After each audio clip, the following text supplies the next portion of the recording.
en una zona de peridomiciliaria, como pueden ser los cerdos, como pueden ser las aves, como pueden ser las vacas, que no son ni de hábitos ni domésticos ni nada que se les parezca, pero que sí pueden tomar un hábito domiciliario o peridomiciliario, como me toca a mí en la jornada de hoy hablar de los simpáticos roedores.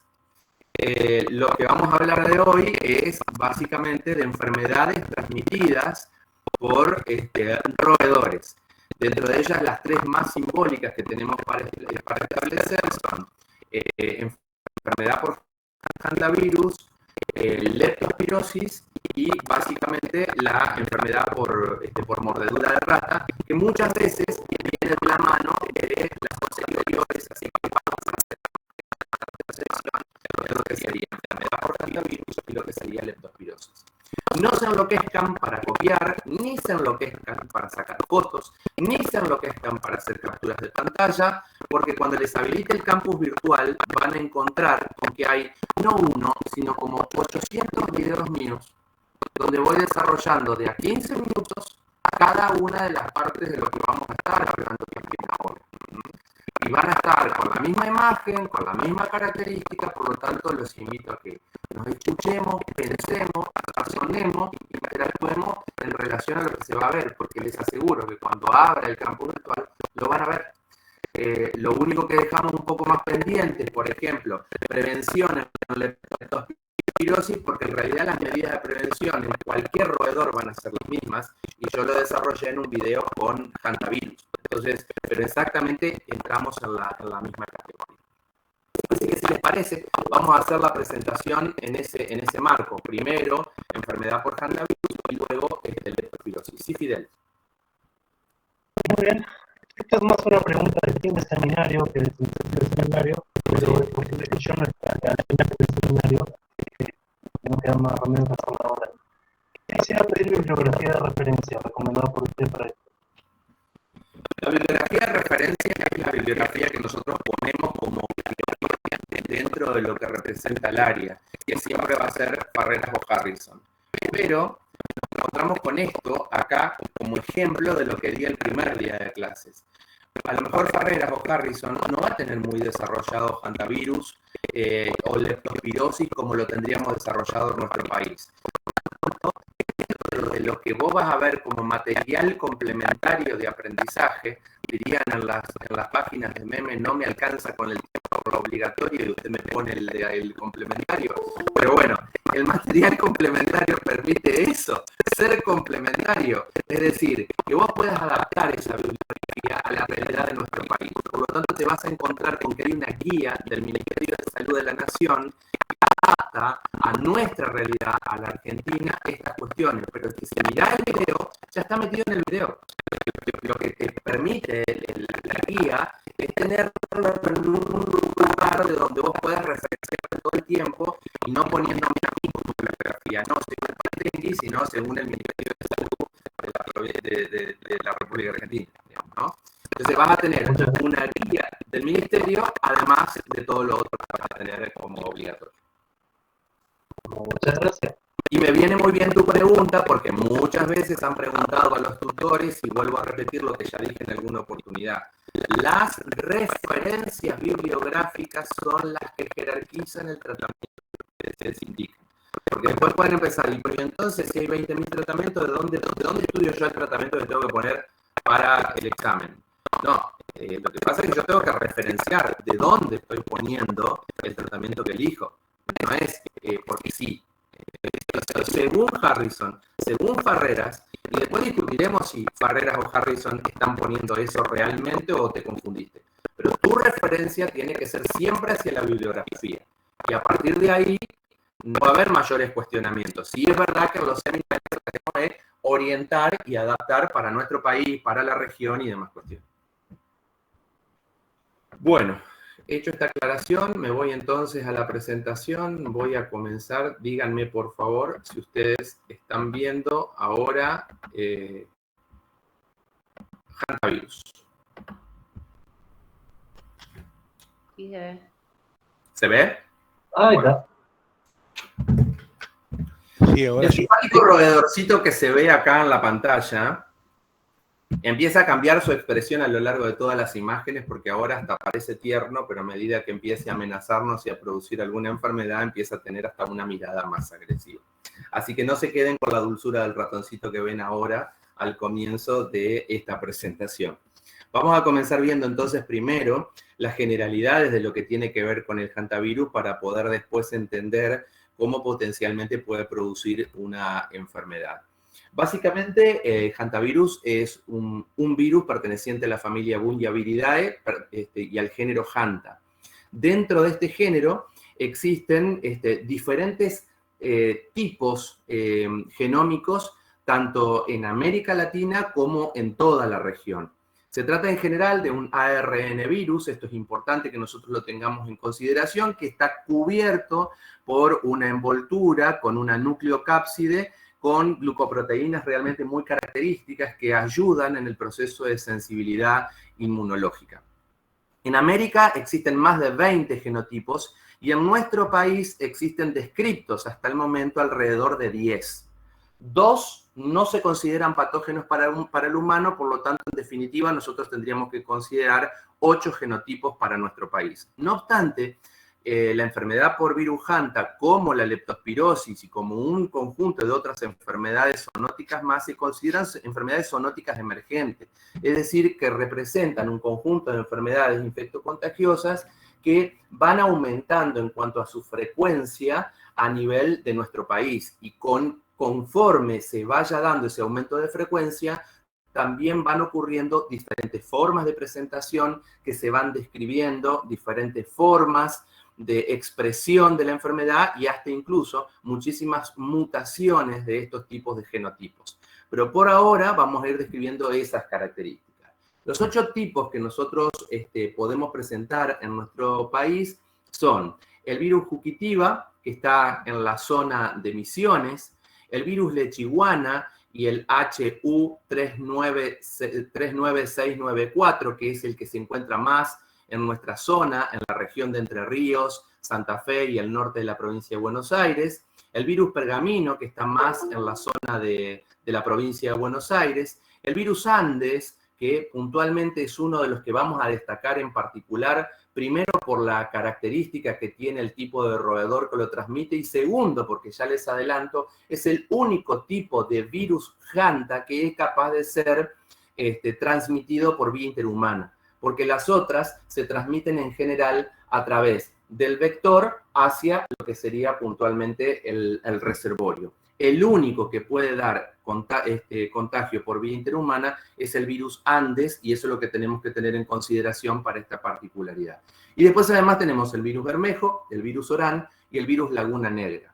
Ustedes van a ver en esta representación que tenemos de nuestro país que no solamente están planteados los diferentes tipos de virus, sino que además van a encontrar debajo el nombre del tipo de roedor. Si bien estamos hablando de un ratón que popularmente se ha conocido como ratón colilargo, desde el punto de vista técnico, existen diferentes tipos de géneros y especies para los roedores, como existen diferentes genotipos para el virus. Se ha podido identificar que según el tipo de genotipo del virus, vamos a tener un género y especie diferente para un ratón de las características presentadas. Así, por ejemplo, van a ver que el virus Jukitiva está transmitido por el Oligorhizomis nigrepes, o, por ejemplo, el virus Lechiguana por el Oligorhizomis flavensis, o por el Necromis benefactus, y van a ver que cada uno tiene un tipo de roedor para transmitir el genotipo del hantavirus que nosotros estemos considerando. En general, las prevalencias en nuestro país son bastante heterogéneas, y del virus Andes es uno de los que menos frecuentemente se han hecho reportes. Pero pensemos que como la enfermedad muchas veces comienza como una enfermedad tipo influenza, como la que ustedes estuvieron estudiando las semanas anteriores, en muchas oportunidades el diagnóstico de la enfermedad es retrospectivo. Es tanto el tiempo que se tarda para poder llevar a hacer las serologías diagnósticas de estas enfermedades que muchas veces... Sí, perdón. Perdón, chicos. ¿Alguien habló? No, creo que fue su propio eco. Ah, bueno, bárbaro. Que muchas veces lo que suele ocurrir es que nosotros nos enteramos que estábamos frente a un hantavirus cuando el cuadro se ha complicado y llegó el diagnóstico más tardíamente o hasta incluso retrospectivamente se hacen los diagnósticos post-mortem.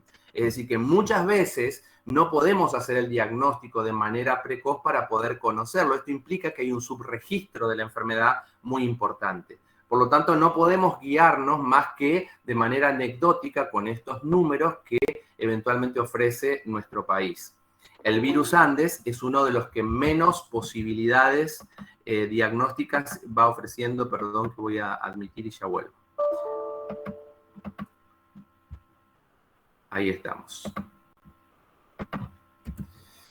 El reservorio, como les decía anteriormente, está llevado adelante a través de los roedores. El roedor es el único reservorio natural que tiene hantavirus, a diferencia de leptospirosis, que puede tener otro tipo de reservorio, además de los roedores eventualmente. La familia de los roedores es siempre la familia Muridae, con una subfamilia que es la Sigmodontinae, con un género y una especie diferente, como les decía anteriormente, según el tipo de virus. Acá vuelvo a presentar la imagen donde observan, por ejemplo, lo que les decía antes.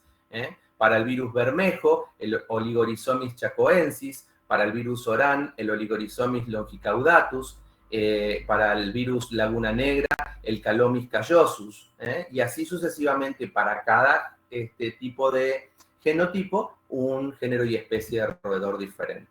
El hábitat natural de los roedores no es domiciliario, como nosotros estamos estudiándolo en esta circunstancia. El hábitat natural es rural, pero vamos a encontrarnos que en muchas circunstancias la invasión del hombre hacia los hábitats naturales de los roedores, o muchas veces los roedores escapando de la invasión que hace el hombre a veces en el hábitat natural de él, o en su defecto a la búsqueda de un lugar donde poder armar sus madrigueras o a la búsqueda de alimento, se adoptan los hábitos peridomiciliarios. Ahí está entonces una de las primeras medidas de prevención. Si yo verdaderamente no quiero entrar en contacto con roedores, no hay que dejar en torno a determinados perímetros de la casa, como ya lo vamos a ver hacia el final, nada que pueda hacer al llamado del armado o de una madriguera o de que el roedor entre a la búsqueda de alimento.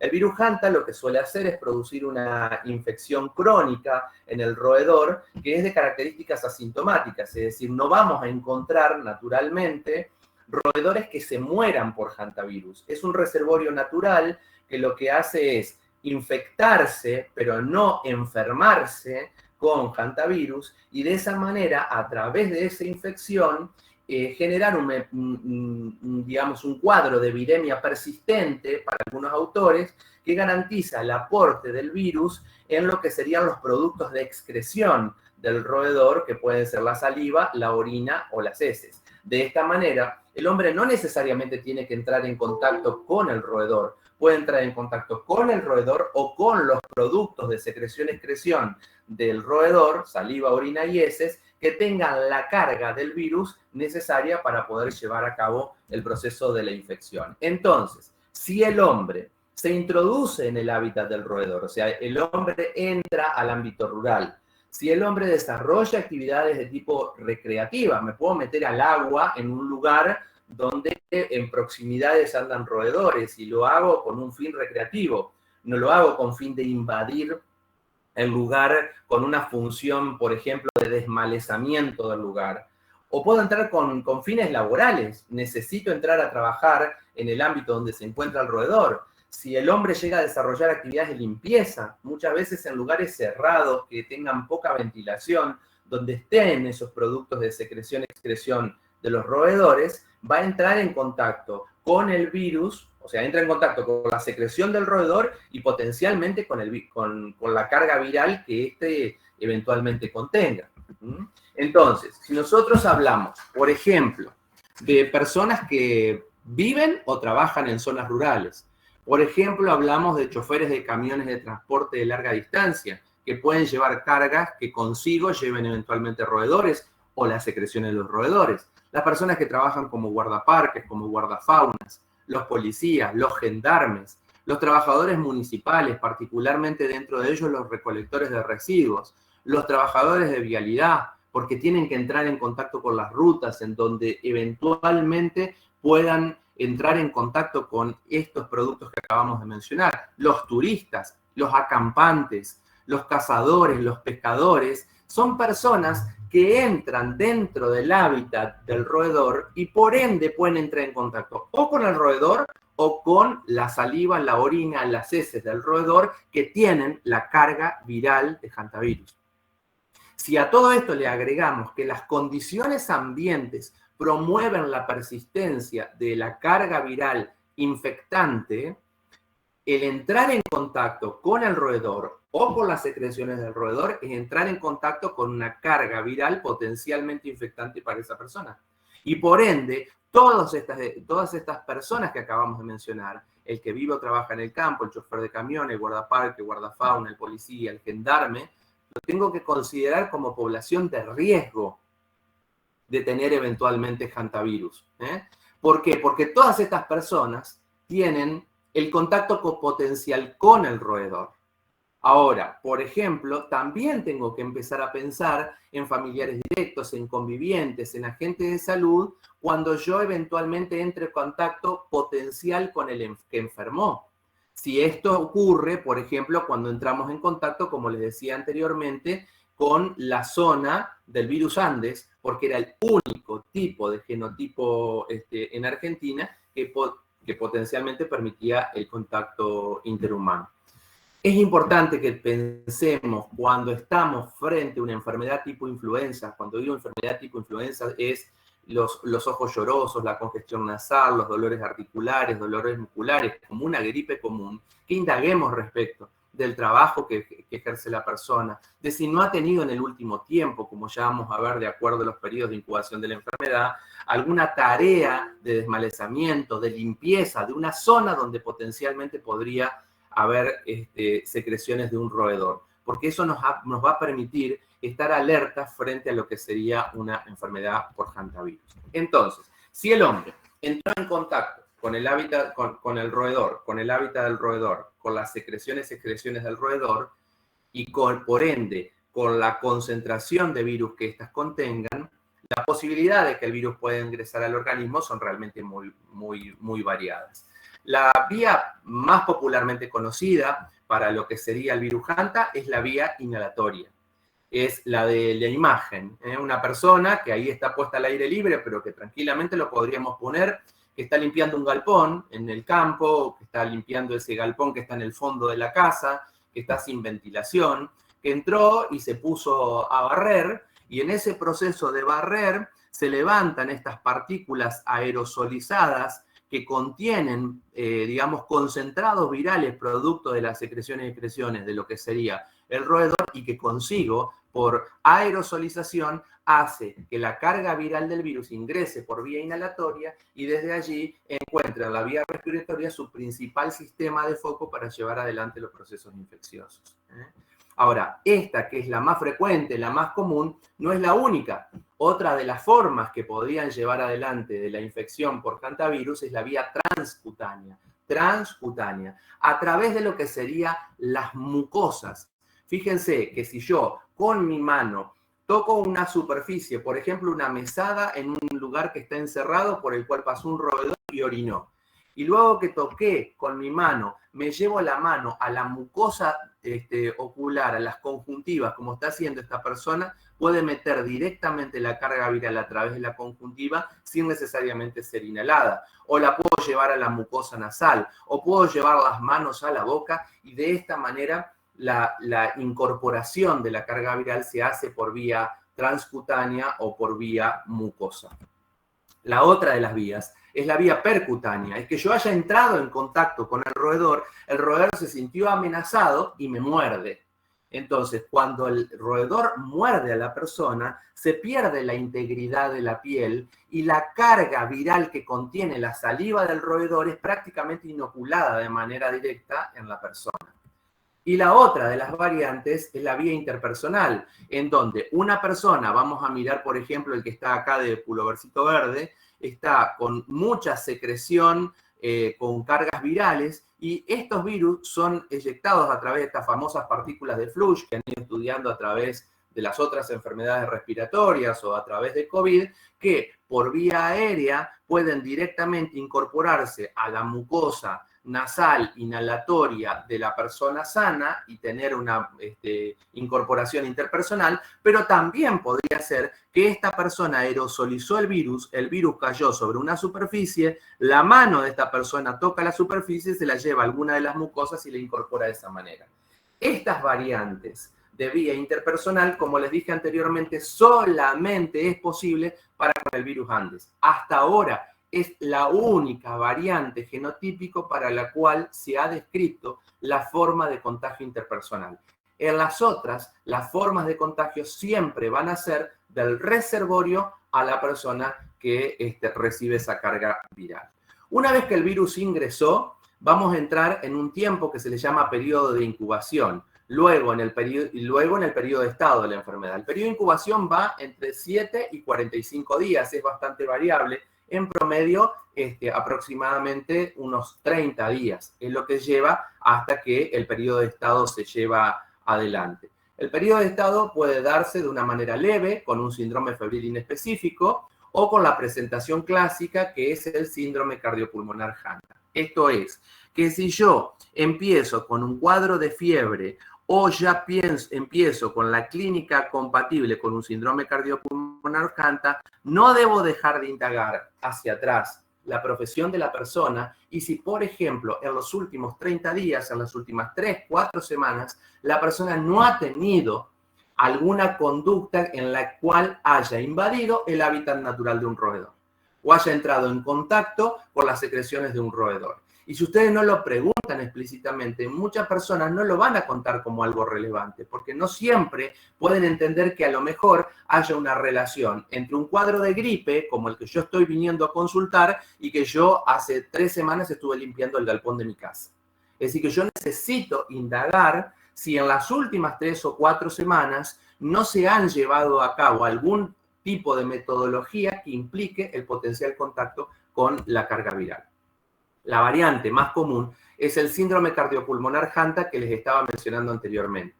El síndrome cardiopulmonar Hunter atraviesa básicamente 4 fases. La fase prodrómica o febril, la fase cardiopulmonar, la fase diurética y la fase de convalescencia. Son las 4 fases de lo que sería la historia natural en el síndrome cardiopulmonar Hunter.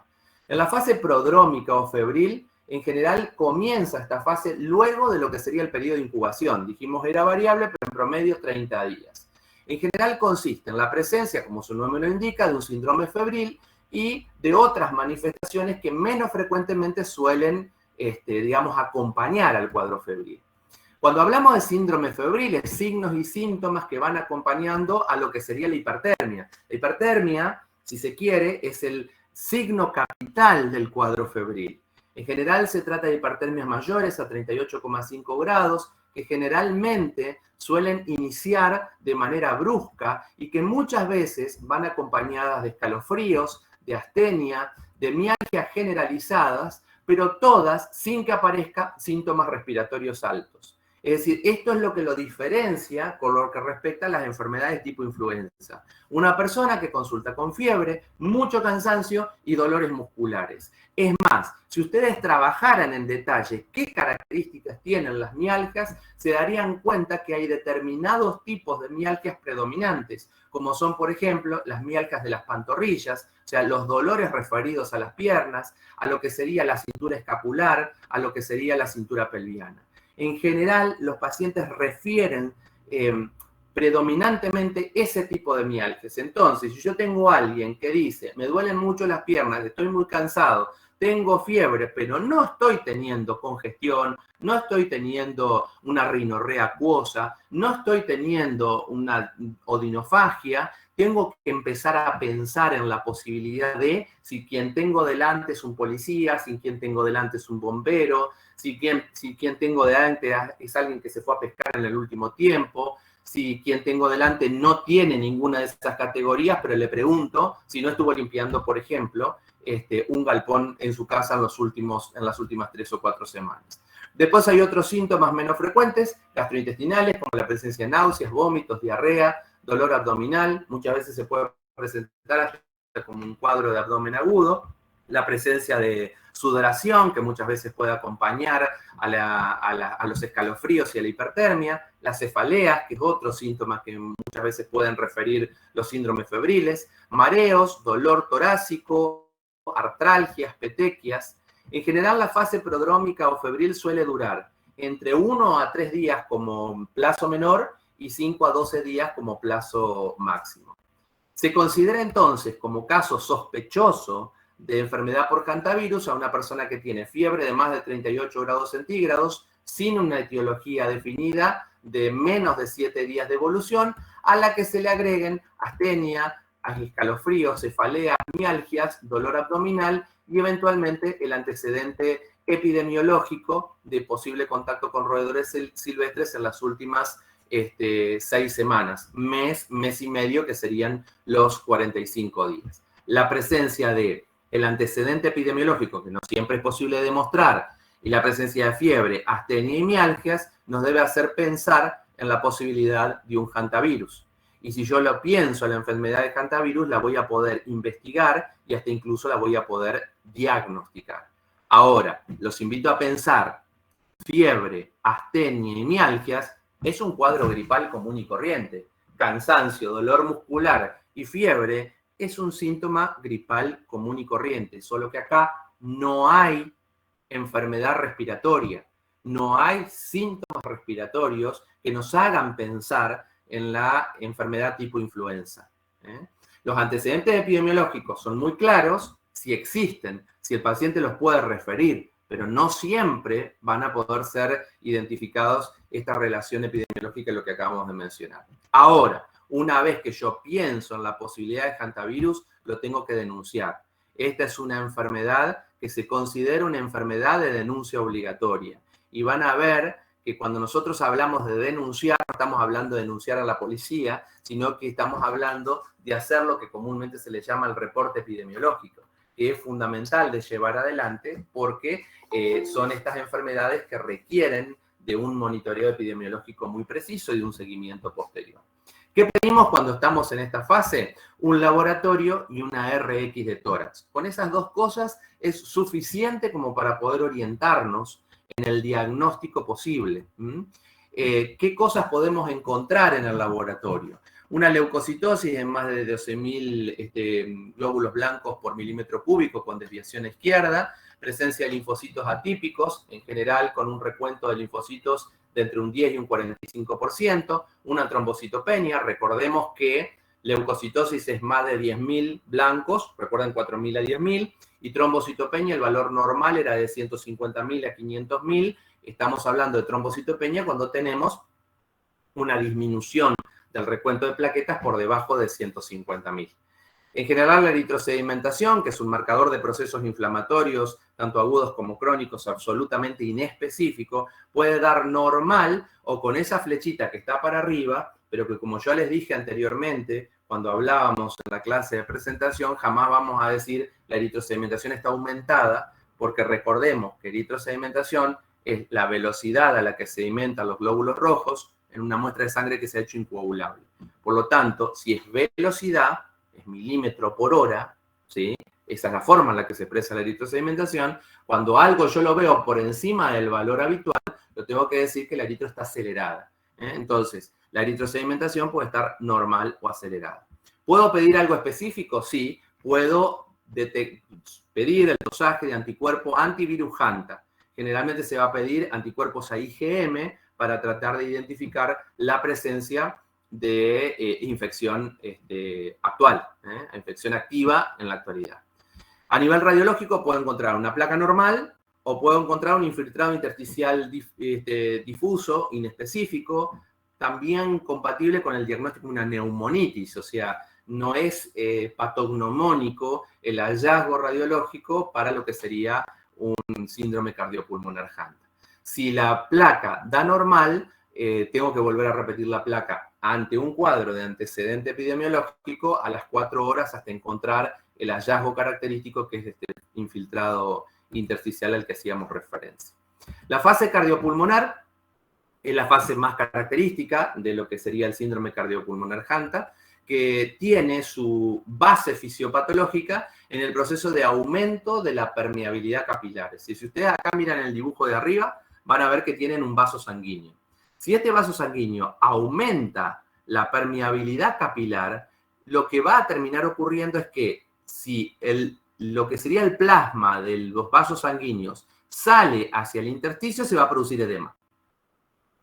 Pero ese líquido que salió hacia el intersticio es un volumen menor de la parte plasmática, es decir, el volumen sanguíneo total era el resultado del volumen globular total más el volumen plasmático total.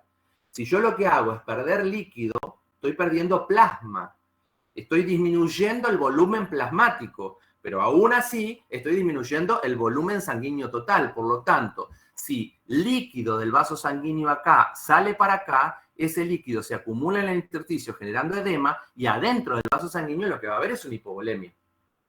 Detrás de la hipovolemia, al disminuir el volumen sanguíneo total, puede haber una hipotensión arterial que pueda conducir a un shock.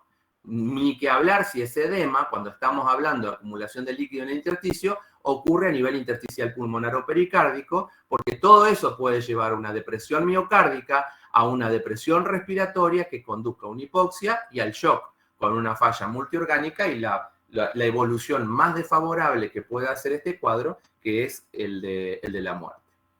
Otras manifestaciones que pueden aparecer en este tiempo del síndrome cardiopulmonar Hunter son las manifestaciones neurológicas, hemorrágicas, renales, con una hipercreatininemia y una proteinuria leve a moderada, y la acidosis metabólica. ¿Qué pedimos en estos casos para poder diagnosticar esta fase? Un laboratorio y una placa, sigue siendo la misma línea evolutiva. En el laboratorio vamos a pedir un hemograma, un hepatograma, una milasemia, un coagulograma, un ionograma, una creatininemia, una LDH y una CPK, que son marcadores específicos de inflamación tisular. Fíjense que siempre vamos con el sufijo emia o grama para poder entender cómo solicitar un laboratorio. ¿Cuáles son los hallazgos que vamos a encontrar? Al laboratorio lo habitual es encontrar un hematocrito aumentado, un recuento de glóbulos rojos normales o aumentados con valores mayores a 25.000 blancos por milímetro cúbico. Esto es decir, que nosotros lo que esperamos encontrar en términos técnicos sería una normoleucocitemia o una leucocitosis, siempre con granulocitos inmaduros y atípicos. Una trombocitopenia, es decir, un recuento de plaquetas por debajo de 150.000, las enzimas hepáticas aumentadas, o sea, una hipertransaminasemia glutámico-oxalacético, glutámico-pirúvica, una hiperamilasemia, una hipoprotrombinemia o una aceleración del tiempo parcial de tromboplastina activada por caolín, una hiponatremia, recuerden que la hiponatremia era una disminución de la concentración de sodio en plasma por debajo de 135 miliequivalentes litro, una hipercreatininemia, un aumento de la LDH, de la CPK y hasta una acidosis metabólica. A nivel de la RX de tórax, lo que vamos a encontrar es esto que habíamos mencionado a nivel fisiopatológico, que es la presencia de un edema intersticial bilateral leve o moderado, que fue secundario al aumento de la permeabilidad capilar generalizada. Esto puede evolucionar hacia el edema alveolar y el derrame pleural, o complicarse con el shock y la muerte, o normalizar en 3 o 4 días. La última fase, en caso de que la evolución sea favorable, es la fase diurética, que en general ocurre luego de que resuelve la fiebre, se reabsorbe el edema y generalmente mejora la excreción renal de líquido. Es decir, que la diuresis espontánea en un paciente es un signo temprano que se considera de buena evolución cuando nosotros empezamos a encontrar en el débito de la bolsa de la sonda vesical que puede eventualmente el paciente en shock tener colocada como una forma de buena evolución. En general, resuelve con la resolución del shock.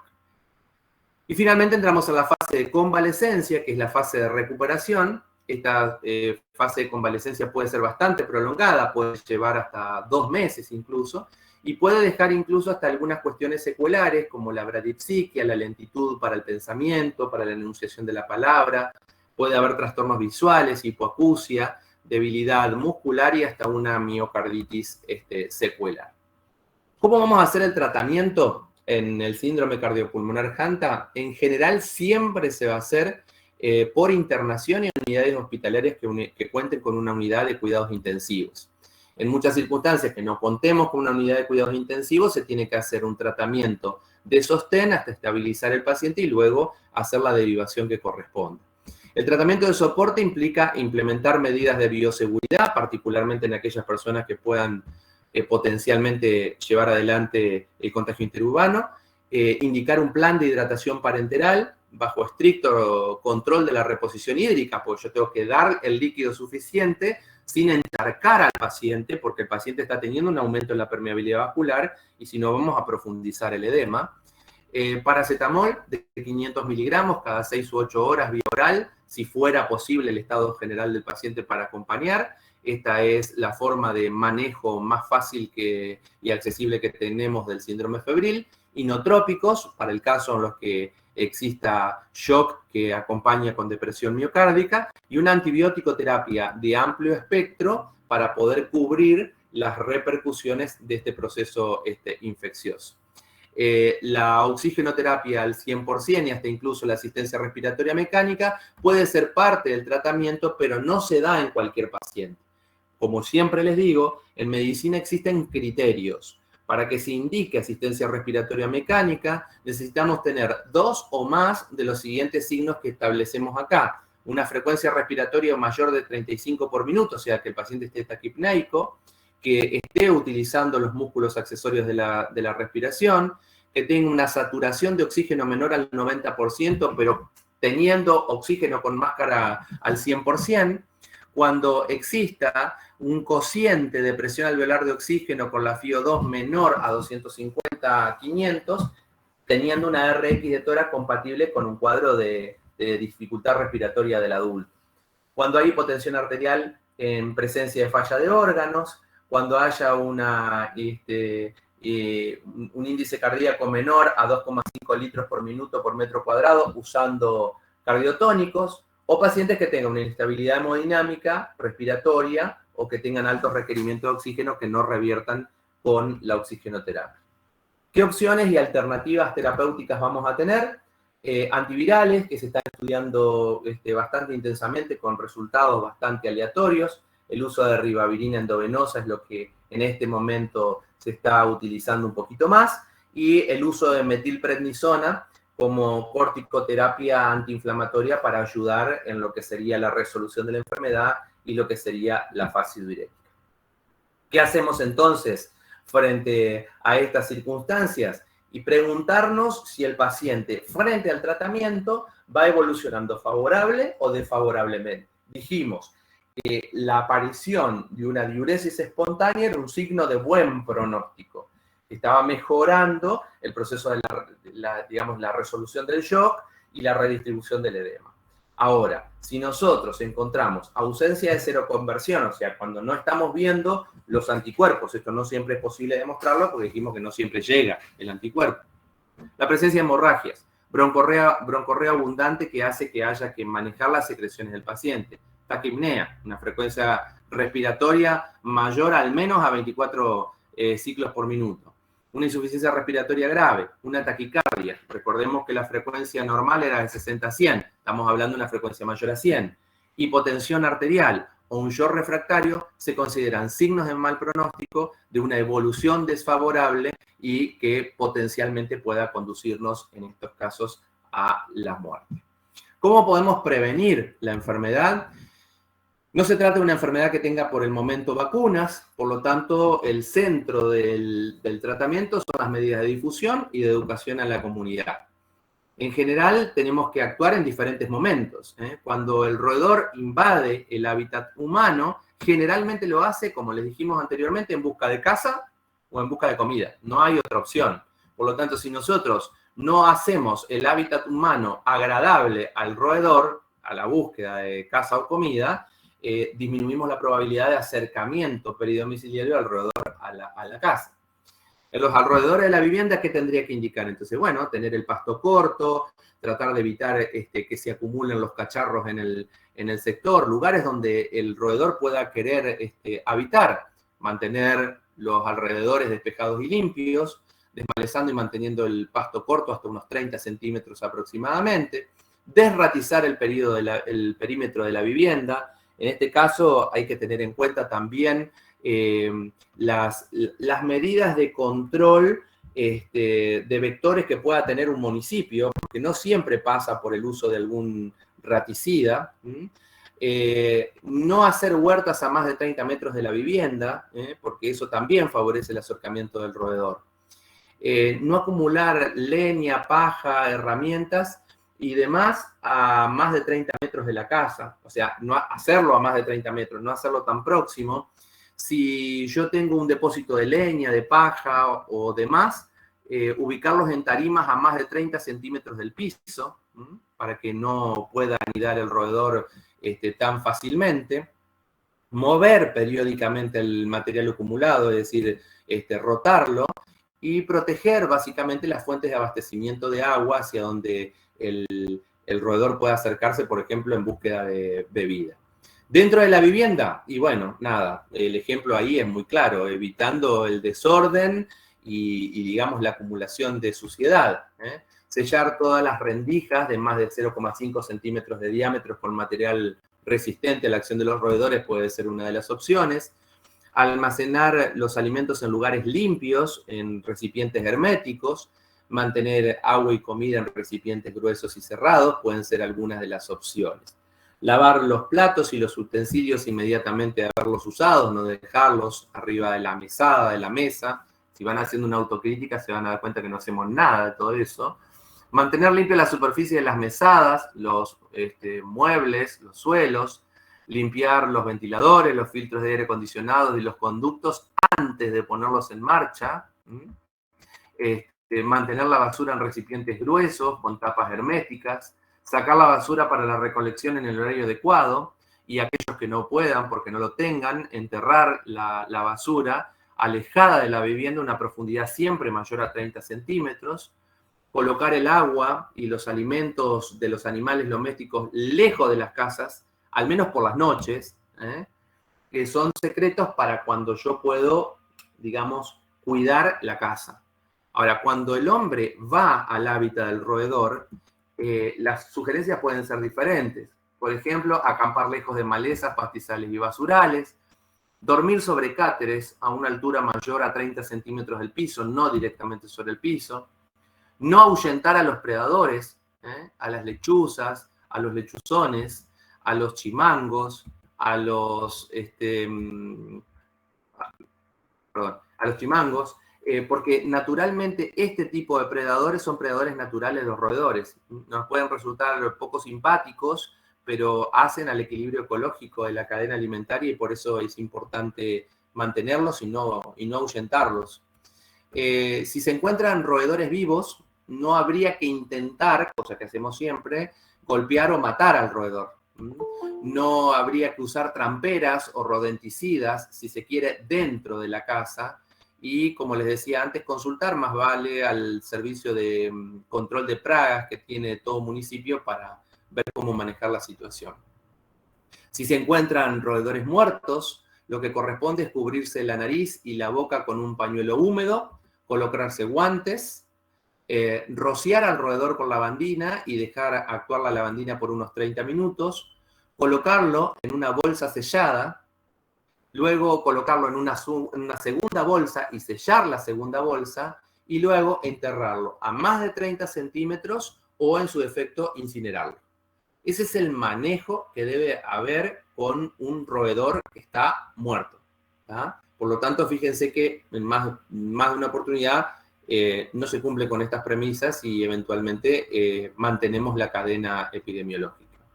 Si lo que se decide es habitar alojamientos, bueno, hay que verificar que los alojamientos estén adecuadamente ventilados, libres de roedores y obviamente de sus secreciones y excreciones, que no siempre es tan evidente. Y si se entra a lugares cerrados, hay que hacerlo con cuidado. Primero, hay que abrir el lugar.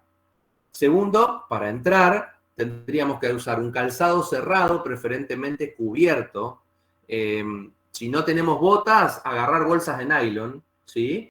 y atarlas, y entrar no con el calzado, sino con el calzado cubierto por la bolsa de nylon. Usar ropa que cubra todo el cuerpo, no dejar superficies del cuerpo descubiertas, cubrir la nariz y la boca con un barbijo grueso o con un pañuelo húmedo y usar guantes descartables.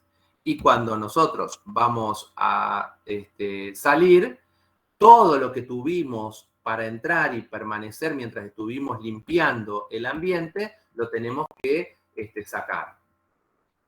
Hay que ventilar los ambientes con corrientes de aire cruzada por lo menos por 30 minutos, lavar el piso, las superficies de mesadas, mesas, cajones, alacenas con una solución acuosa de 1 en 10 en lavandina y dejar actuar por 30 minutos para luego enjuagar.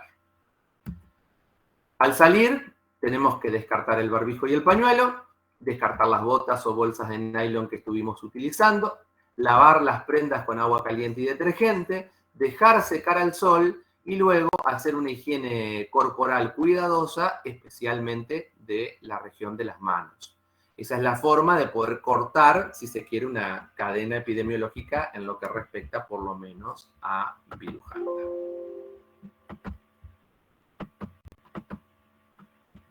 A ver. Los escucho si tienen algo que queramos compartir antes de meternos en el otro tema.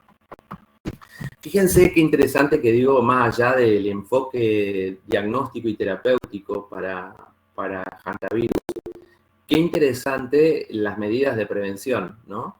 Porque eso es una tarea que uno trabaja en un centro de salud. Y muchas de estas medidas se van a cruzar ahora con una enfermedad de naturaleza más viral, más bacteriana, perdón, que es la leptospirosis, que es la que vamos a seguir estudiando, y que es una enfermedad muy típica de nuestra región en relación a las inundaciones. Y digo, en cualquiera, no sé cuáles son sus ciudades de origen, pero todos hemos experimentado alguna vez alguna situación de exposición a nuestros pueblos con inundaciones, con personas que han sido retiradas de sus hogares para ser llevados a determinados lugares hasta que el agua baje, y después hay que regresar a la casa para hacer toda la desinfección correcta porque el agua arrastró con todo, como ya vamos a ver. Entonces, consecuentemente, consigo trae también restos de virus, de bacterias, y tenemos que estar a la expectativa de estas circunstancias. Así que fíjense qué interesante es poder conocer el modo correcto. Después me van a decir, ¿todos tenemos esos recursos para llevar adelante esas medidas de precaución, de prevención? Y no, pero bueno, debemos conocerlas para tratar de optimizar al máximo posible las recomendaciones que demos en el manejo de los cuidados para evitar la infección o el contacto con el roedor, y bueno, y cuando el roedor está muerto, ¿cómo tratarlo? Sí, Hernán. Quería preguntarle, cuando en las medidas o sea, en la internación por un cuadro, digamos, decía que usaba antibióticos de amplio espectro. Quería saber a qué se ve, si es por infección intrahospitalaria o por qué, y si eso no podría causar un empeoramiento en la condición quizá renal del paciente, por ejemplo. Gracias por la pregunta, Herman, pero cuando nosotros hablamos de antibióticos antiespectro, por ejemplo, usar ceftriaxona, utilizar también, por ejemplo, vancomicina, son antibióticos que no tienen tanta nefrotoxicidad como para tener prudencia en su uso. Son peores las consecuencias que podría generar una sobreinfección bacteriana sobre este proceso viral que otra cuestión. Porque desde la lógica vos me podrías preguntar, más que si no tendría consecuencias, es ¿cuál sería el fundamento de utilizar un antibiótico en un proceso de índole viral? Porque, a ver, si nosotros empezamos a hablar del tratamiento antibiótico en una leptospirosis, tiene lógica porque la agente etiológica es una bacteria. Pero ¿qué sentido tendría utilizar? Tiene más lógica usar una ribavirina, que es un antiviral, en un proceso de naturaleza viral, que usar un antibiótico de amplio espectro. Y el punto al que queremos ir es que la principal causa de descompensación, además del oficio patológico, es las infecciones respiratorias sobreagregadas sobre el proceso viral que nosotros tenemos. Miren, nosotros vamos a trabajar, porque ya lo han trabajado la semana anterior, lo que son las enfermedades tipo influenza. Vos vas a ver que podés encontrarte con un paciente que viene por una faringitis viral y tus medidas terapéuticas nunca van a ser antibióticas. Tus medidas terapéuticas siempre van a ser higiénico-dietéticas. Sin embargo, se van a encontrar con que el promedio de la población, detrás de lo que ustedes le digan, es, pero doctor, ¿y no me va a dar un antibiótico? En más de una oportunidad, los médicos caemos en el simplismo de indicar el antibiótico por presión del paciente. Porque es más rápido hacer una receta que explicarle por qué no le vas a dar un antibiótico. Porque detrás de explicar la fisiopatología de por qué no estás dando un antibiótico. No tendría sentido dar un antibiótico a un proceso viral. A una laringitis no tendría sentido darla en una angina, cuando la causa más frecuente de la angina es viral. Ahora, si yo cuando veo el istmo de las fauces, veo placas, la indicación es antibiótica. ¿Qué hace a la diferencia? No puede ocurrir que yo arranque con un proceso congestivo que impresione viral y a las pocas horas hacer una placa. Sí, yo puedo ir hoy y decirle, doctor Mettler, me mira la garganta porque me duele mucho. Me mirás y vos ves unas fauces congestivas, rojas sanguinolientas, con vasos de transparencia. Lo describís tal cual. ¿Qué me das? Unas gargaritas, ibuprofeno, paracetamol, que no cambie de temperatura, que todas las medidas higiénico-dietéticas, pipí, hermoso. Para las 48 horas no me dijiste nada. Y yo a las 48 horas no me sigo sintiendo bien, voy a la guardia del hospital y me encuentro con la doctora Chávez. Y la doctora Chávez me mira la garganta y tengo placas. Y la doctora Chávez me da el antibiótico. Y claro, la doctora Chávez sabe más que el doctor Mettler, porque el doctor Mettler no me vio la infección que tenía. Pero ahí el error estuvo en que el doctor Mettler no le dijo qué podía pasar. Cuando yo doy un proceso de tratamiento antiviral, en medidas higiénico-dietéticas debo que decirle, usted tiene que hacer esto. Sí, hay fiebre que no baja, un dolor de garganta que no cede, tras 48 72 horas de haber iniciado el tratamiento antibiótico, lo quiero volver a ver, porque puede ocurrir que yo después necesite cambiar el tratamiento. Eso que nosotros describimos como pautas de alarma, no tienen que escribirlo en el papelito, pauta de alarma. Porque yo, que no sé nada de medicina, veo la palabra alarma y yo no sé si puedo esperar hasta mañana o si me aparece ahora, no tengo que ir ya. Pero yo tengo formas de decirle al paciente que esto no está bien y que tiene que volver a consultar. Si yo hice la consulta por mi iniciativa, porque no mejoraba, porque el doctor Mettler no me lo dijo, yo entiendo que la doctora Chávez vio algo que el doctor Mettler no supo ver.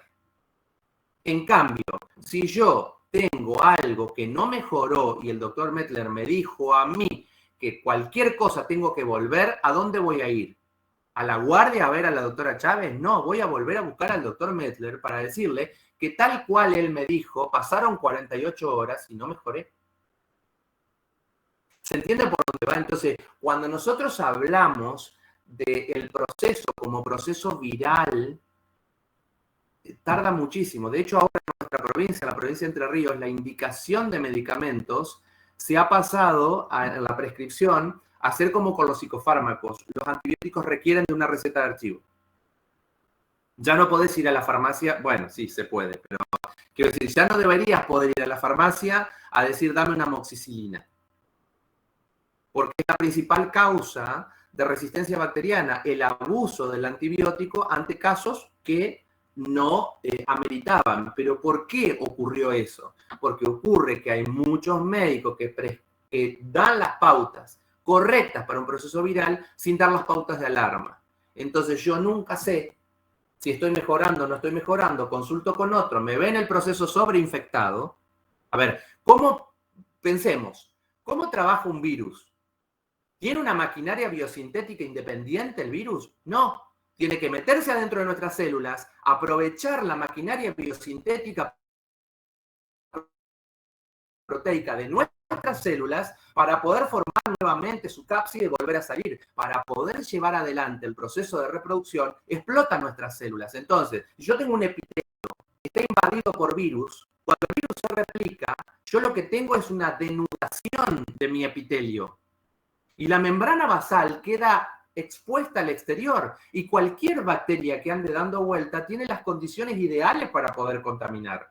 Entonces no es loco pensar que un proceso que arranca viral se sobreinfecta bacteriano. Pero soy yo el que está atendiendo al paciente y el que lo tengo que alertar de que esto puede volver a ocurrir. Ahí está el fundamento de esto. Yo no quiero que el paciente se me sobreinfecte. En una unidad de cuidados intensivos, con gérmenes atípicos a los que serían de la comunidad. Entonces, yo lo que hago es llevar adelante el proceso de indicación de un antibiótico de amplio espectro. Si vos tenés algún tipo de sospecha, deberás pancultivar al paciente previo a la toma de la muestra. Perdón, previo al inicio de la antibiótico-terapia. O sea, tomo la muestra previo al inicio del antibiótico. Cuando venga el resultado de los diferentes sitios de cultivo, sangre, orina y secreciones que vos tengas, corroborarán o no la necesidad del uso del antibiótico de amplio espectro. ¿Tá? Pero siempre es con un carácter más bien preventivo y atendiendo a esto del riesgo costo-beneficio. Tengo más para perder si no lo pongo que si lo pongo. Eso no quita esto que vos estás diciendo. Una eventual nefrotoxicidad, una eventual resistencia bacteriana y demás cuestiones. No sé si contesté, Herman. Sí, gracias, quedó claro. Bien. ¿Alguna otra duda, chicos? El video que termina de pasar, ¿ese va a estar colgado en el campus, profesor? Sí, no va a estar así, no va a ser el video de la clase. Son videos que están grabados, pero con el mismo power. Entonces, bueno. Lo que ustedes van a ver es que como la duración del video no me acuerdo con qué lo grabé en esa época, pero no son más de 15 minutos, se van a encontrar con que los videos, o por lo menos los míos, no tienen continuidad. No es una serie de Netflix que ustedes tienen que ver el capítulo 1 para seguir con el 2 y después el 3, ¿está? Están armados para que si ustedes tienen ganas de ver prevención, lo pueden ver aunque no hayan visto todo lo anterior. Obviamente que si ustedes lo ven en un sentido, van a verme a mí repitiendo 40 veces lo mismo, pero tendría un orden diferente. Pero si ustedes lo agarran en orden, está bien. Y si lo agarran suelto, también sirve, porque es un video sobre prevención, un video sobre tratamiento, un video sobre fisiopatología, un video sobre... Son cortitos. Pero repiten esto, en esencia, que hemos estado trabajando acá y a veces hasta ampliando un cachito más con alguna que otra imagen. Muchas gracias. No, por favor, Manuela. Sí, Gastón, yo tengo una duda. ¿Hay un tiempo estimado en el que el roedor excreta en la superficie y sigue contagiando? O sea, por ejemplo, el roedor excretó hoy, la semana que viene va y una persona toca en esa superficie. Me encantó la pregunta, Manuela, y seguramente te la voy a contestar ahora cuando veamos leptospirosis. Pero en realidad, Okay. el tiempo con el cual la secreción es infectante va a estar en relación a las condiciones ambientes. Van a estar en dependencia con la temperatura del ambiente. Por eso vas a ver, por ejemplo, que hantavirus o leptospirosis se ven más, por ejemplo, en una primavera o en un verano, porque el frío extremo o el calor extremo atenta contra la viabilidad del virus o de la bacteria. Va a depender también, por ejemplo, de las condiciones de humedad, de las condiciones de iluminación o no iluminación, porque es mucho más viable el sostenerse como infectante a un virus, una bacteria, cuando está en lo oscuro, en lo húmedo y a una temperatura promedio como la del otoño y la primavera. ¿Se entiende? O sea que ya vas a ver cuáles son esas condiciones, pero incluso te puedo dar condiciones de pH, condiciones de salinidad. No es lo mismo pasar agua salada que agua dulce. ¿Me explico? Todas esas condiciones hacen a la viabilidad, pero es perfecta la pregunta porque en realidad apunta a entender por qué estas enfermedades van a ser de la primavera, por ejemplo, y es raro que puedan aparecer en un invierno o en un verano. Y si la mirás, por ejemplo, en un invierno, eso te ayudaría también a decir por qué no podrías confundir la voz con una gripe. Porque no debería darse el marco de la enfermedad tipo influenza en esa época. No sé si me explico, Manuel. Sí, perfecto, gracias. Bárbaro. Vicky. Otra pregunta. En caso de que sea, bueno, como hablamos anteriormente, lo viral y lo bacteriano, cuando vamos a tomar una muestra, ¿le podemos dar un tratamiento empírico siempre para que alivie los síntomas? Sí, lo podés hacer siempre, Delfina, pero siempre el tratamiento que vos hagas previo a la toma de muestra no puede modificar el resultado de la muestra. A ver si me explico. Vos te querés hacer un análisis y estás con fiebre, yo te puedo dar paracetamol, ibuprofeno, todo lo que vos quieras, el manejo con los métodos físicos, los baños de agua tibia, los vamos enfriando, los pañitos de agua fría en la frente, chobollito debajo de las axilas, extendidos a nivel de las ingles, todo lo que vos quieras, pero no un antibiótico, no un antiviral. Claro, sí. ¿Ah? Mañana te haces el análisis y cuando volvés, si vos querés, yo ya adelanto con el tratamiento antibiótico antiviral a la espera del resultado. Pero nunca vos lo indicás antes. Vos lo que podés usar antes es el tratamiento de sostén y general para que el paciente se sienta mejor mientras toma la muestra. Después hay un complemento antiviral o antibiótico hasta que venga el resultado, pero nunca antes de la toma de muestra porque eso te puede modificar el resultado de la muestra. Claro, gracias. No, por favor. Sí, Vicky. Yo tenía una pregunta porque usted recién mencionó cuando lo contestaba a Herman que no poníamos las pautas de alarma, o sea, no poníamos pautas de alarma en las indicaciones.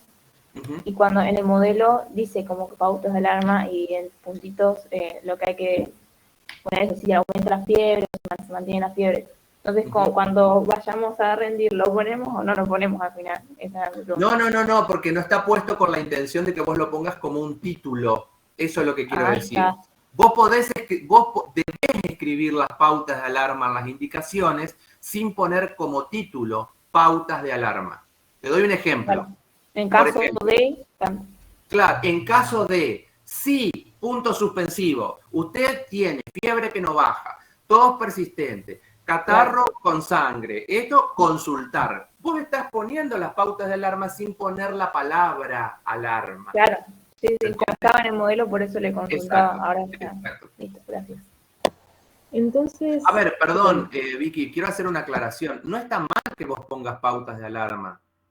No estaría mal que pongas el título, pautas de alarma y lo demás, pero lo que le generás al paciente con la palabra Sí, claro. es un cuadro de angustia innecesario. Así que buscale la vuelta.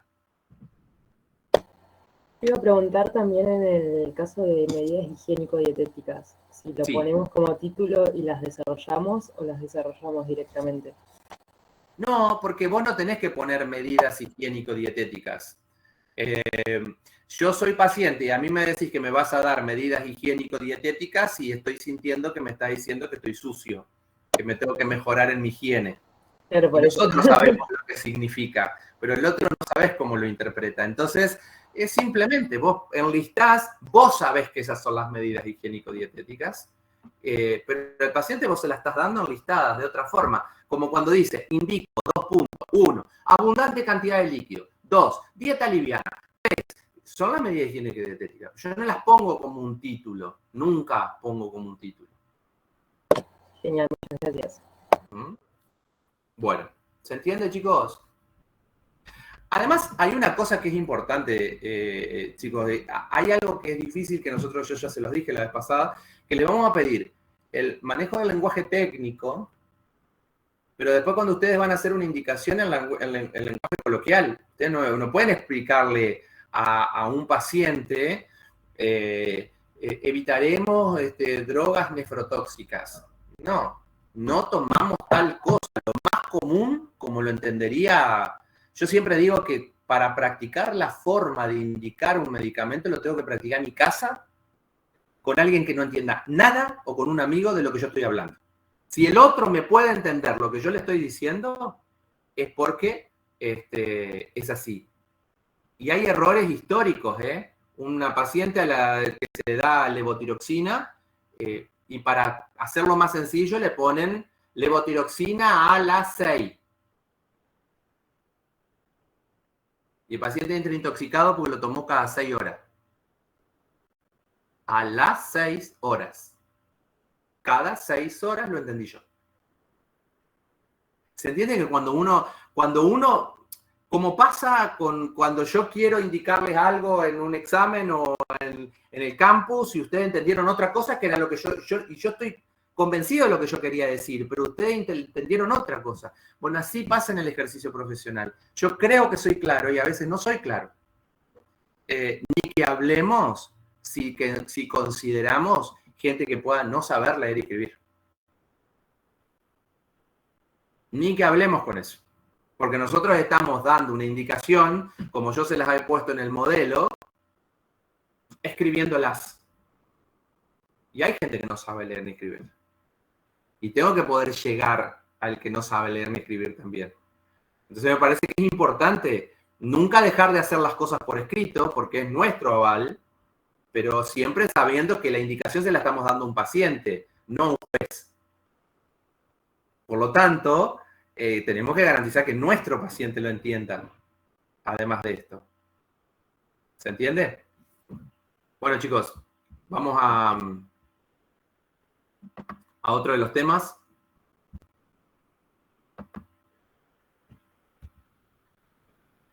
¿Se está viendo, chicos?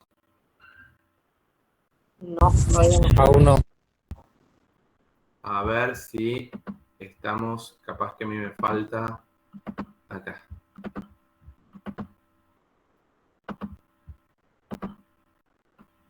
A ver ahí. Ahora sí. ¿Se llega a ver? Bien. ahí sí. La rata ya está un poco más agresiva.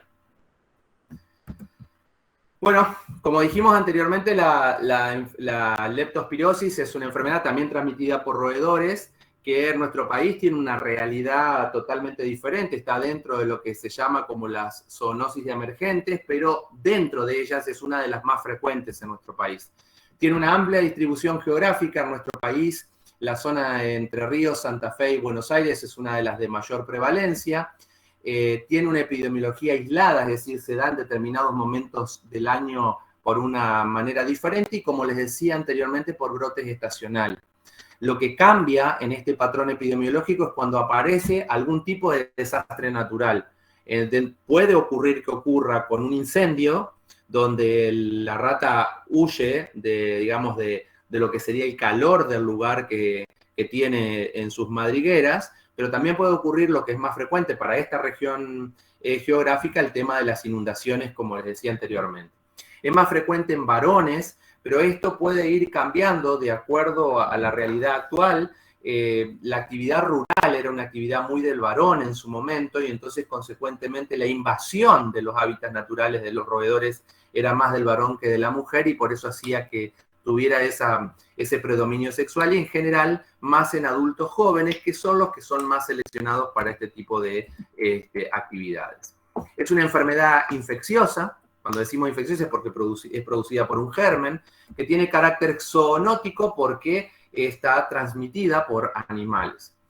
El agente etiológico es una bacteria que es la Leptospira interrogans, que es la que nosotros vamos a estudiar acá, pero así para el género Leptospira existe diferentes también especies ampliamente distribuidas. No solamente es transmitida por roedores, también están descritas en la bibliografía la leptospirosis transmitida por perros, por gatos, por vacas, por cerdos. Nosotros vamos a concentrar nuestra atención en las ratas, como el patrón que habíamos visto anteriormente, pero no dejando de indagar que la posibilidad del carácter zoonótico desde otros animales que puedan tener un hábito también en torno a los domicilios se pueda dar. La leptospira produce básicamente una infección renal crónica en el reservorio, es decir, produce, como antes habíamos mencionado, una infección, pero no una afección. Produce una infección, pero no enferma necesariamente a la rata. Al producirle una infección renal crónica, lo que hace es que la bacteria produce produce una bacteriuria, o lo van a leer en algunos libros también como leptospiruria, porque la leptospira, interrogan, se excreta a través de la orina, a diferencia del janta que podía aparecer también en la saliva o que también podía aparecer eventualmente en la materia fecal de los roedores. Acá la vía de excreción tradicional es la orina, aunque puede aparecer en otros medios de excreción, pero lo tradicional es la orina. Acá está lo que estaba preguntando hoy una de las compañeras. ¿En qué condiciones leptospiras, que son muy parecidas a la de janta, puede sobrevivir en el exterior? En general suele sobrevivir mejor a temperatura ambiente, en otoño o en primavera, cuando la radiación ultravioleta del sol no está muy, digamos, abundante, por eso crece mejor y sobrevive mejor en la oscuridad, cuando hay humedad elevada y a un pH neutro, tirando a alcalino entre 7,2 y 7,4 aproximadamente. El grado de salinidad del agua es otro de los factores. Se desarrolla mejor en aguas dulces, por eso lo de las inundaciones, que lo que sería básicamente en aguas saladas. Esto hace que la diferencia de la supervivencia pueda ir de días a semanas. Entonces, si yo estoy en tiempo de otoño-primavera, en un lugar oscuro, con una humedad elevada, que se inundó, por ejemplo, la posibilidad de perpetuidad de la leptospira es de semanas. En cambio, si estuviera en un verano donde está entrando el sol, donde hay ventilación, donde el ambiente está seco, la supervivencia es mucho menor. Volvemos a la misma característica que habíamos visto para lo que sería el hantavirus. Si el hombre desarrolla actividades recreativas o laborales, fíjense acá los chicos bañándose, fíjense acá el bombero, donde ha estado el reservorio, o sea, la rata, o están las excreciones de la rata, la posibilidad de contacto es mucho mayor. Y desde ahí se pueden dar las vías de ingreso, pueden ser la percutánea. Fíjense acá que es algo interesante. En una inundación, la gente va caminando descalza, o puede ir con alpargatas, puede haber una botella rota, puede cortarse el pie y se pierde la integridad de la piel en una forma muy semejante a cuando nos mordía el roedor en el caso del hantavirus. Pero acá se pierde la integridad de la piel porque hay algo que genera el corte y la leptospira que se encuentra en el agua puede ingresar directamente al organismo. También puede ocurrir que ingrese por vía percutánea cuando la piel está intacta. ¿Qué les pasa a ustedes si están muchas horas adentro del agua?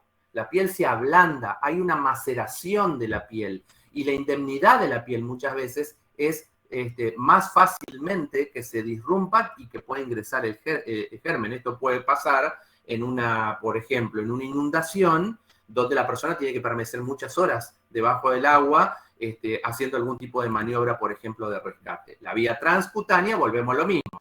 Si yo toco algo que está contaminado con la bacteria y me llevo luego las manos a las conjuntivas, a la mucosa nasal o a la boca.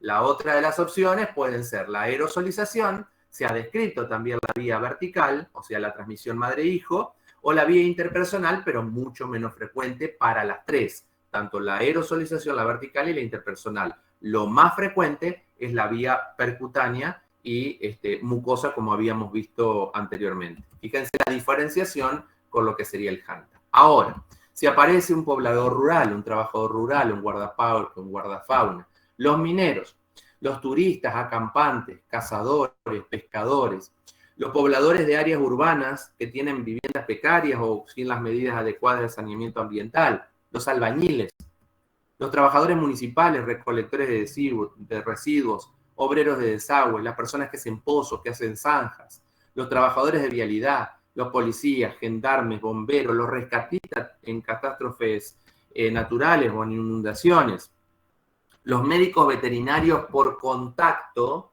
de los tejidos.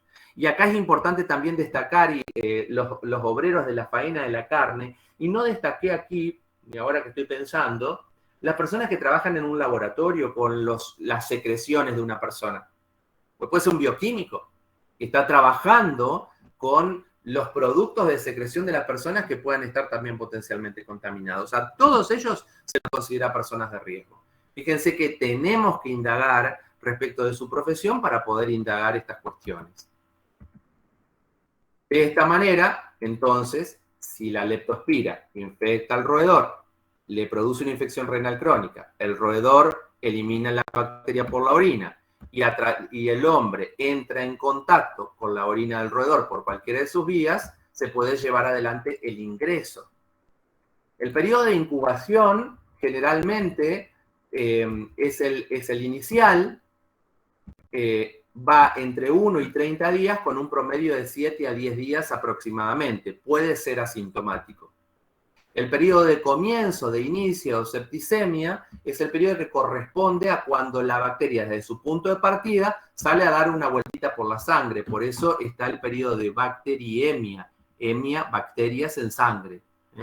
¿En qué consiste este periodo? En la existencia de un síndrome febril inespecífico y la existencia de una inyección conjuntival característica. Fíjense que antes nosotros veíamos fiebre y otras cosas menos frecuentes. Ahora es fiebre con los ojos rojos.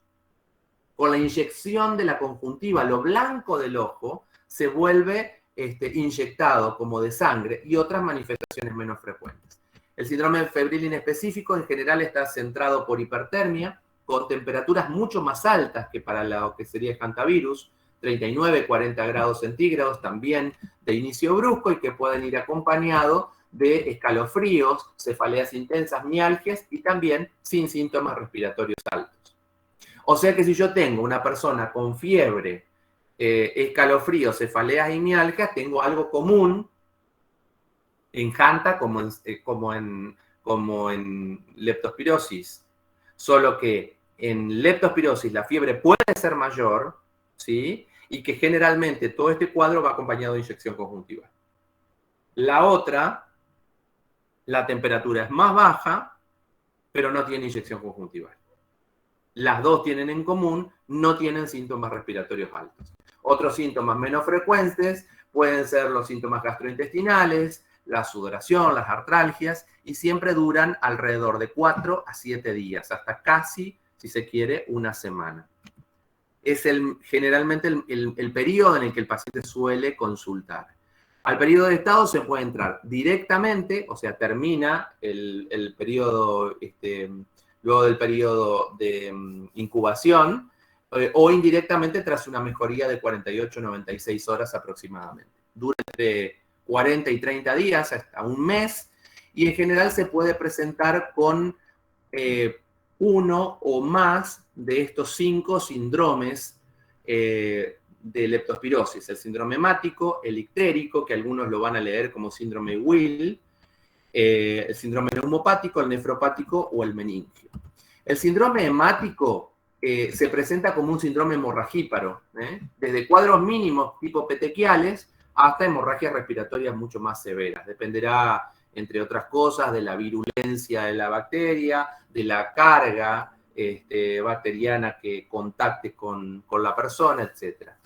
Se pueden dar tanto por trombocitopenia, o sea, por disminución del recuento de plaquetas por debajo de 150.000, o hasta por un cuadro de verdaderas vasculitis. El síndrome ictérico, que es el que hablábamos como síndrome Will, se presenta en más del 50% de los casos, se dan por precipitación de la leptospira en las vías biliares, generando un cuadro de colestasis intrahepática, suele cursar por distensión de la cápsula de Gleason con una hepatomegalia dolorosa y en general suele resolver espontáneamente en unos 15 días. Los síndromes neumopáticos se presentan también en alrededor del 60% de los casos, también suelen evolucionar favorablemente en aproximadamente unos 10 días y pueden presentarse desde una neumonía intersticial difusa tipo atípica hasta la presencia de una tos seca o productiva que puede hasta incluso terminar en una hemorragia pulmonar grave con shock y hasta incluso la muerte. El síndrome nefropático ocurre en más del 50% de los casos, puede darse también por lesión infiltrativa intersticial, pero muchas veces ocurre por el mismo principio por el cual ocurren las colestasis, o sea, por precipitación de las leptospiras en los túbulos contorneados que generan una obstrucción al normal sentido del flujo de la orina. puede evolucionar favorablemente o llevar a una necrosis tubular aguda con pérdida de potasio que conduzca a una insuficiencia renal aguda grave. Los síndromes meningios también pueden ser un patrón de presentación, en general aparecen bruscamente, comienzan a partir del 5º día, se presentan como una meningitis al líquido cefalorraquídeo claro y suelen evolucionar, como dijimos, favorablemente también en 10 días. Otras manifestaciones que pueden aparecer pueden ser la uveitis crónica, que es de aparición tardía, se da por depósito de inmunocomplejos a nivel ocular. Puede aparecer cardiopatías por vasculitis o secundaria a trastornos metabólicos en formas graves, y menos frecuentemente parotiditis, orquitis, anexitis o hasta un síndrome reumático. ¿Qué pedimos? Bueno, podemos pedir un laboratorio general o un laboratorio específico más una RX de tórax, más o menos el mismo patrón que veníamos para un hantavirus. A esto, como muchas veces se le suma la existencia de trastornos del ritmo cardíaco, se le puede pedir como complemento un electrocardiograma, cosa que de las 4 ya venimos teniendo un poco de experiencia en la cursada. Un laboratorio, cómo interpretarlo, una RX de tórax, cómo interpretarlo, un electro, cómo interpretarlo. Del laboratorio podemos pedir un hemograma, un hepatograma para ver el compromiso hepático, un eritro, un coagulograma para ver si no hay compromiso, digamos, hemático, una uremia, una creatininemia para ver si no hay compromiso nefropático, igualmente con la orina y el sedimento urinario. ¿Qué resultados podemos esperar? Del hemograma puede aparecer una anemia normocítica normocrómica, o sea, si es anemia es una hipohemoglobinemia. Si es normocítica normocrómica es porque tiene un volumen corpuscular medio y una concentración hemoglobínica corpuscular media dentro de parámetros de normalidad. Una leucocitosis con neutrofilia. La leucocitosis mayor de 10.000 para el recuento de blancos, con una neutrofilia que recuerden que siempre tomamos como punto de referencia la fórmula leucocitaria absoluta y no la relativa. Y la trombocitopenia, cuando el recuento de plaquetas es menor a 150.000. El hepatograma puede mostrar una hiperbilirrubinemia mixta a predominio directo con una hipertransaminasemia a predominio glutámico oxalacético. Va a haber una aceleración de la eritrosedimentación, una aceleración de los tiempos de protrombina, un aumento de la CPK, una hiperuremia, una hipercreatininemia, una hipocalemia con una concentración de potasio por debajo de 3,5 miliequivalentes litro, lo cual también puede alterar el ritmo cardíaco, con una orina hipodensa, proteinuria leve, hematuria microscópica, una leucocituria con o sin piocituria. A nivel específico, lo que se pide son cultivos con aislamiento del germen en sangre, orina y líquido cefalorraquídeo. Por eso les decía hoy cuando hablamos de pancultivar, se toman 5 gotas de sangre para hacer un hemocultivo, orina para urocultivo y unos 0,25 mililitros de líquido cefalorraquídeo para hacer cultivo de líquido cefalorraquídeo.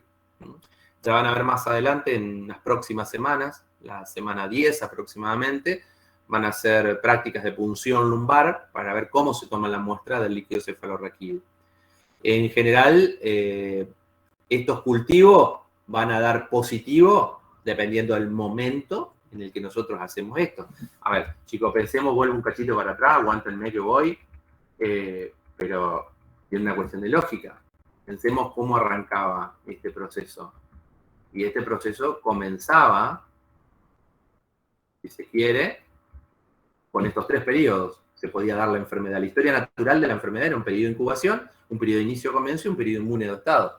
El periodo de incubación era cuando nosotros estábamos incubando, entró el germen a nuestro cuerpo. El periodo de inicio-comienzo o septicemia es el que corresponde a la bacteriemia, o sea, es el tiempo que la bacteria va circulando en nuestro cuerpo, ¿no? Y es donde está el síndrome febril inespecífico y la inyección conjuntival. ¿Cuánto dura esto? 4 a 7 días. Es decir, que si el paciente consulta ya cuando está en el periodo de estado, no tendría mucho sentido hacer un hemocultivo. Porque si yo quiero hacer un hemocultivo, yo estoy tratando de cultivar algo que está circulando en la sangre. Y luego de 7 días, la bacteria ya toma destino en alguno de estos sistemas. ya no va a estar circulando en la sangre. Por lo tanto, que me dé un hemocultivo negativo no descarta el diagnóstico. En todo caso, si el impacto fue meningio, seguramente me va a dar positivo el cultivo de líquido cefalorraquídeo. Si el impacto fue, por ejemplo, a nivel nefropático, me va a dar positivo el urocultivo, pero el hemocultivo quizás no, porque ya estamos en una fase de estado y no estamos en el periodo de septicemia, ¿se entiende, no? El inmunodiagnóstico lo que mide es el nivel de anticuerpos, pero el nivel de anticuerpos para IgM me va a dar positivo luego del 5º a 7º día, cuando ya está en la fase de estado. Por lo tanto, fíjense que para poder saber qué pedir, yo tengo que saber en qué periodo de la enfermedad me encuentro. Hay una vieja frase de lo que representa el diagnóstico en clínica médica, es que nadie puede encontrar lo que no busca. Y yo no puedo pedir por pedir, porque si yo pido hemocultivo, urocultivo, cultivo de líquido cefalorraquídeo, cultivo de la piel, pero no estoy viendo en qué estado está el paciente, en qué fase de la enfermedad está el paciente. Algunos pedidos son simplemente una formalidad de pedido, porque probablemente ya sepa de antemano que eso me va a dar negativo. Y si no lo sé, está mal. ¿Se entiende? Entonces yo tengo que aprender a identificar en todos esos momentos qué espero encontrar para poder saber qué tengo que pedir. Y eso es toda una sabiduría. Es un aprendizaje que se va haciendo a medida de que uno lo va masticando los contenidos. Porque si yo a ustedes les digo, por ejemplo, que un paciente lo vamos a internar cuando tenga una hiperuremia, se entiende que ustedes cuando piden el laboratorio no pueden olvidarse de pedir una urea. Porque si ustedes omiten pedir una uremia, están perdiéndose la posibilidad de identificar un criterio para internar. Por tirar un dato, no estoy diciéndolo en este caso puntual.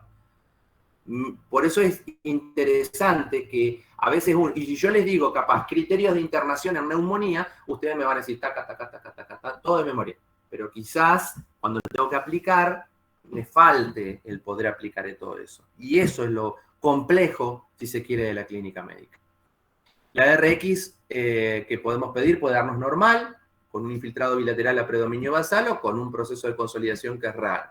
El electro me puede mostrar algunas cuestiones como fibrilaciones auriculares, bloqueos auriculoventriculares, depresiones del segmento ST, alteraciones de la repolarización ventricular, taquicardia ventricular y extrasístoles ventriculares. No se enloquezcan porque las arritmias no las van a ver ahora en adultos jóvenes, van a ver en adultos mayores.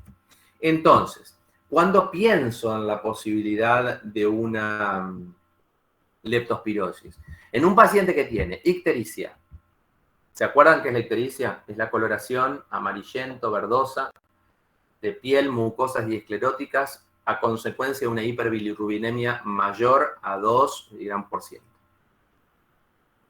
Cuando hay petequias o tengo un laboratorio que tiene leucocitosis, más de 10.000, con neutrofilia, fórmula leucocitaria absoluta, aceleración de la eritrosedimentación, una hiperbilirrubinemia a predominio directo, una hipertransaminasemia a predominio glutámico oxalacético, un aumento de la CPK y o síntomas de signos de insuficiencia renal, yo tengo que pensar en la existencia de una leptospirosis.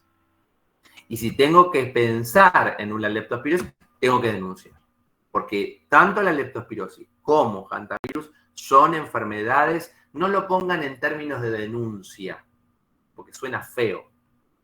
En términos de notificación obligatoria, son enfermedades de notificación obligatoria. La clasificación clínica de esta enfermedad se divide en 3 grandes grupos: leptospirosis leve, moderada y severa. La leptospirosis leve es aquella que cursa con fiebre, cefaleas y mialgias. Primero de los estados. La leptospirosis moderada es en donde a la fiebre, las cefaleas y la mialgia se le agrega el síndrome neumopático y hepático.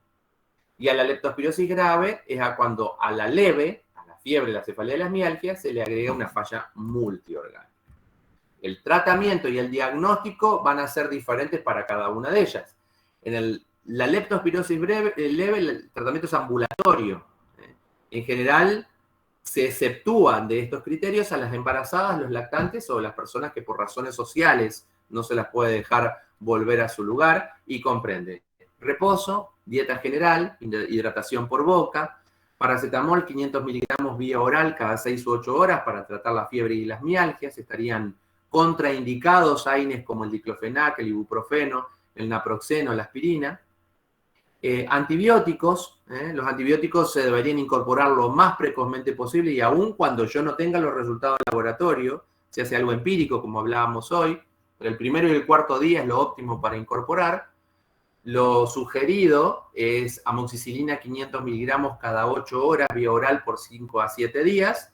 En pacientes que son alérgicos a penicilina, usar eritromicina de 500 cada 6 horas también por 5 o 7 días. Y obviamente, entregar las pautas de alarma de cuáles van a ser los criterios para poder consultar. Por ejemplo, si nosotros tenemos fiebre que no baja, por ejemplo, si se nos agrega un color amarillento en la piel, si tenemos dificultad respiratoria, si aparecen como pequeñas hematomas en la piel. Son todas las pautas que nosotros tenemos que mostrar al paciente que pueden llegar a ocurrir si la leptospirosis leve se complicara con una moderada o con una severa.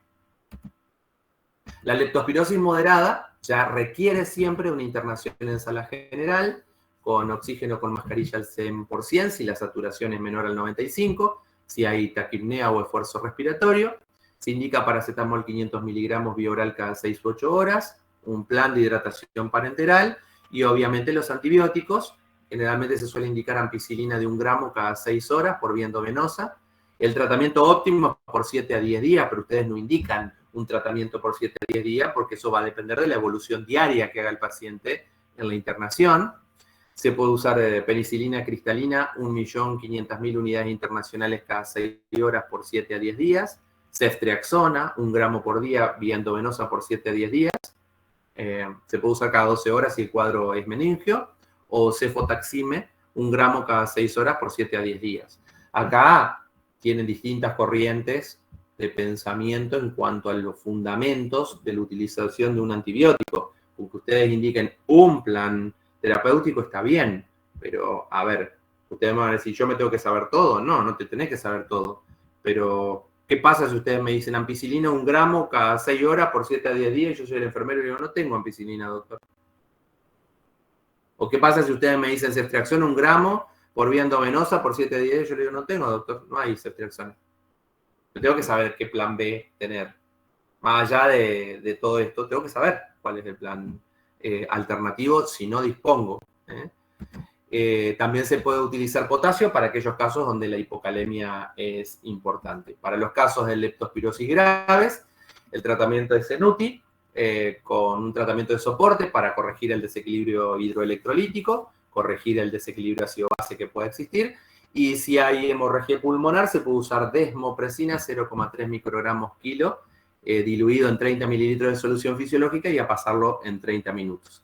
Esto se puede repetir hasta 2 o 3 veces en un lapso que no sea mayor a 12 o 24 horas para estabilizar al paciente. Si el paciente tiene menos de 70.000 plaquetas o un compromiso pulmonar, alguna arritmia cardíaca, una creatininemia mayor a 3 miligramos por decilitro o la presencia de oliguria, se considera signo de mal pronóstico y debemos considerar las posibilidades alternativas. Así que en caso de todas estas circunstancias debemos también repasar aquellos aspectos que tienen que ver con la prevención, y cuando hablamos de la prevención hablamos de cómo seguir los cuadros tras una inundación y demás cuestiones que son idénticos a los de Hunter. Porque las medidas que hacen que la supervivencia del hantavirus y del leptospirosis se den en el tiempo, como preguntaba Manuela hoy, van a tener que ver en realidad no con la naturaleza de si es un virus o una bacteria, sino porque son las condiciones compartidas.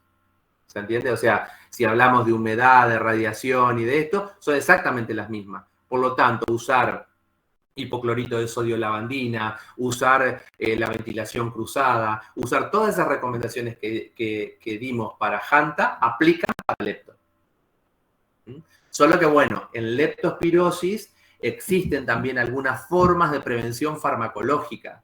Se suele utilizar antibiótico terapia preventiva para aquellas personas, por ejemplo, que han trabajado en una inundación como los bomberos, para que no desarrollen una leptospirosis, entrando potencialmente en contacto con el rescate, digamos, ¿no?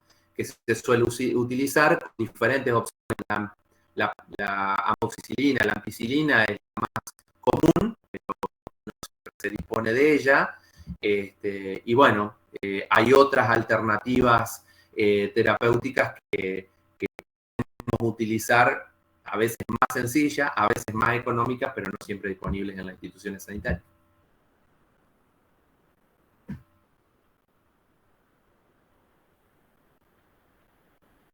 Bueno, chicos, los escucho si hay alguna duda.